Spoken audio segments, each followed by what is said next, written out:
記憶が蘇ってきた。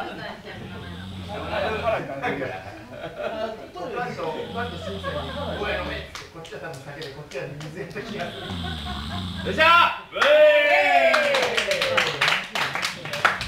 基本優しい。赤森林さん。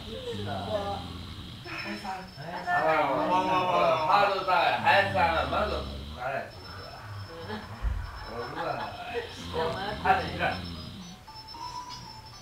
ここどうしましょう。はい。